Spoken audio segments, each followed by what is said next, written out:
This is your back of the neck stretch. I'm going to turn a little bit to be the side angle here. Hopefully you get a good view. So you want to set yourself up in a chair where you can have really good posture. You notice my spine is nice and straight. I'm not rounded in the low back. You want to be arched in the low back, which is the natural lordotic or concave curve of the low back. So make sure that you can have that structure to your spine while you're sitting. This stretch is pretty straightforward. You're going to drop your chin to your chest. As you do that, make sure that nothing changes throughout the rest of the spine. All that I've done is I've dropped my chin to my chest, so I now have a flexion in the top of the spine, or the cervical spine. From there, go ahead and interlace your fingers. Place them behind your head very, very gently. You want to be very gentle with this stretch. And just let the weight of your arms slowly start to increase the stretch in the back of the neck. I'm not pulling. I'm just letting the weight of my arms increase the stretch. Take deep breaths into the belly. You can breathe in through the nose and out through the mouth.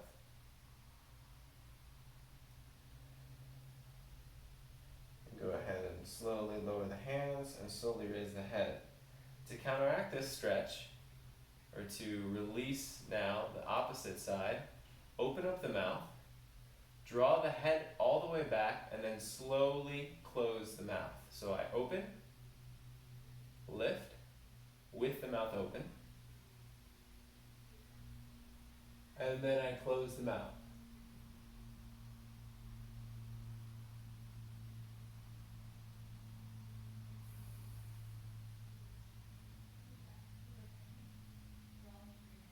And then slowly come forward. I'm going to show one other variation to this stretch. It's going to include a contract, relax sequence. So this is optional. If you feel a really good stretch without doing a contract, relax sequence, stick with that.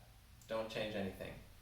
If you feel like you could benefit from increasing the stretch slightly, go ahead and add this in. Remember that we're working with very small muscle groups. The musculature of the upper spine, the neck, they're all very small. So you don't want to put a lot of force through these. So even when you do your contract, relax sequence, don't pull down on the head. Just keep it all very gentle. So we start the same way. I lower my chin to my chest. The rest of my spine stays straight. I interlace my fingers and I place them on the back of the head. I let the weight of my arms slightly increase the stretch. Now here, I'm going to engage the muscles on the back of my neck as if I was trying to lift the head up with a very small amount of effort. At the same time, I'm going to pull down on my head with an equal and opposite amount of force from my hands. So I lift up, and at the same time I resist. So my head doesn't move, it stays in the same place. I do that for 3, 2, 1, and then I exhale, and I drop my chin a little bit deeper. I hold the new position in the deeper stretch, 10 to 15 seconds, and then slowly take my hands away, lift my head up, and then we do the same thing. We open the mouth, lift the head back, and then close the mouth.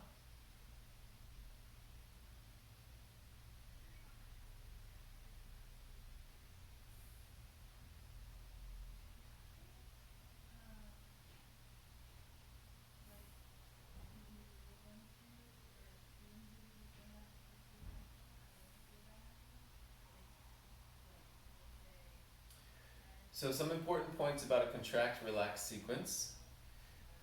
You want to make sure that whatever part of the body you are stretching doesn't move at all. So I engage the muscles that are being stretched. So the muscles in the back of my neck are being stretched when my head is in this forward folded position. I use those muscles as if I was going to lift my head with a very small amount of effort, but at the same time, I meet that force with equal and opposite force from my hands. So my head does not move at all. I do this for a few seconds, and then you exhale, you let go of both forces and allow the head to go into a deeper stretch. There's a lot of reasons why this works, but long story short, it's a really effective way to stretch. You're both strengthening and lengthening the muscles that you're working with. If you have any questions about this, hit me up in the comments section of this workout, and take it slow and easy, deep breaths, and enjoy. It should feel good.